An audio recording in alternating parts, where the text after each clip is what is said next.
Okay, so now we're going to take a look at actually editing this cave file that we've created within the system, or the project file. So I'm going to select my file, and then over here we have the Edit Cave Survey or file.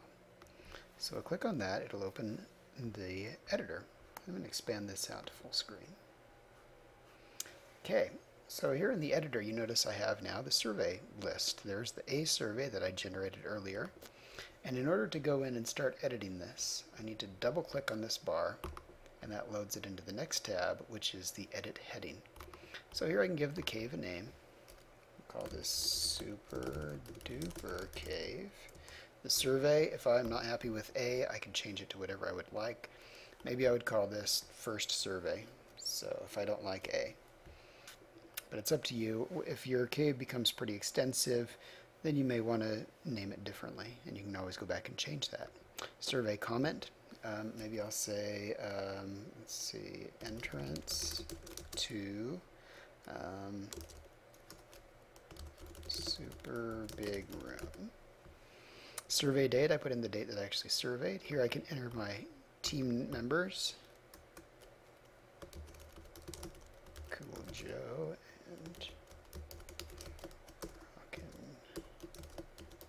Rob. Survey declination. Okay, now we talked about earlier making note of that survey declination when we were setting up our GPS coordinate. If you've forgotten that, you can come into this Calculate Declination button down here.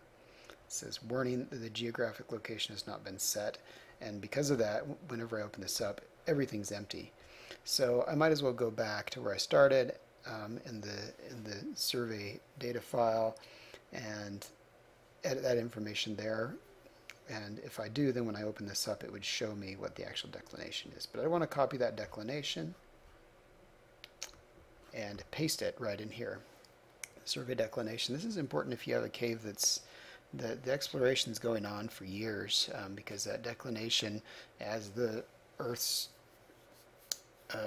magnetic shift, that's going to change the orientation of parts of your cave. If you want to look up more about declination, then look up magnetic declination. That'll give you more information on that. So just survey declination, where it says compass correction, inclination correction, and tape correction.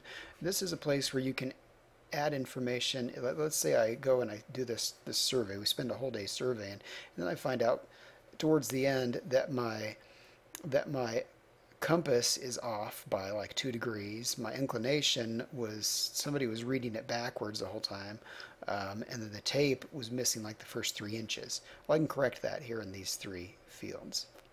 Another thing that you can do here, we have our data order. So I try to match this up with the actual the survey paper when I'm in there taking notes.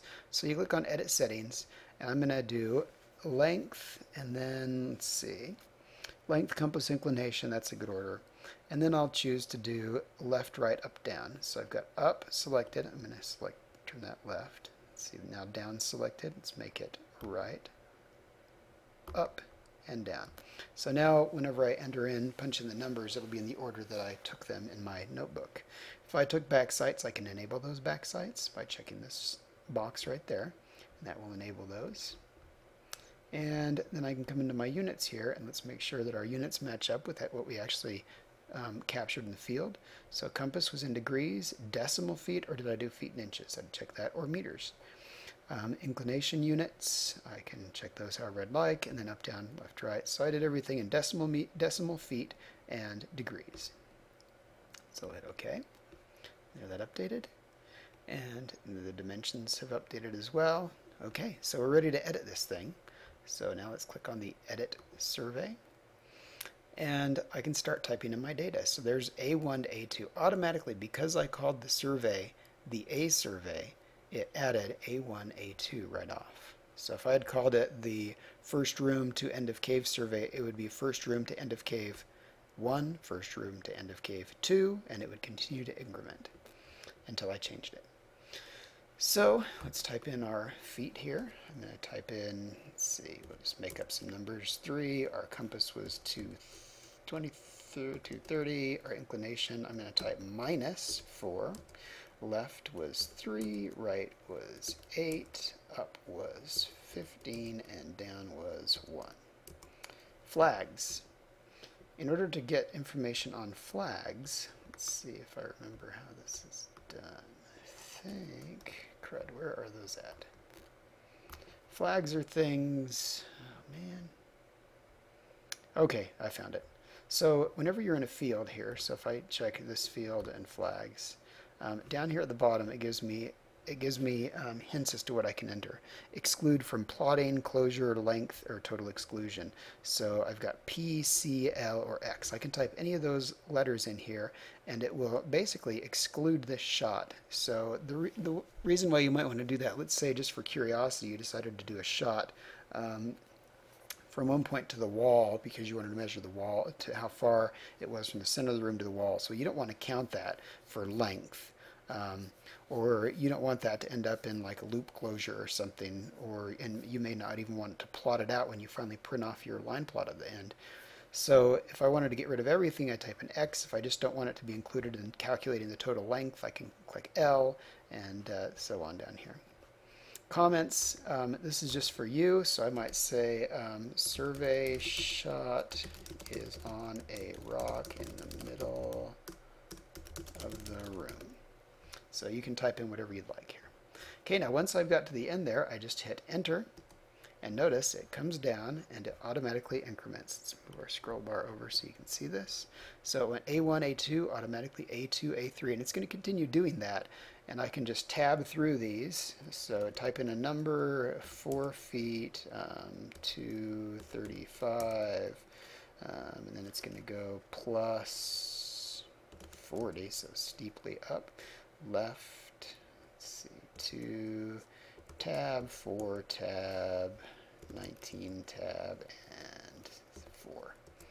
And then when I get to the end, enter, and there it increments. If for some reason I don't want it to increment, let's say I went from A1 to A2, A2 to A3, and then I went from A2 to A4, well, I can just click in here, change that, and there we go. So that's how I type in the survey data. Fairly simple.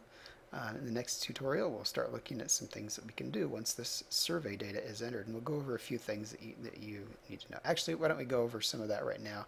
Just a few little quirks of the program. If I go back to select a survey, and whenever I first come into this, if I don't double click on the survey and I go into edit heading and I keep doing that over and over, I forget to double click, it's not going to load that survey. It's going to create something new, and when I come back here, all the data that I entered in is going to be gone and it won't be saved. So you want to make sure that whenever you create a survey, you double click on it. And I think that's good for now. Let's go ahead and stop this recording and take a look.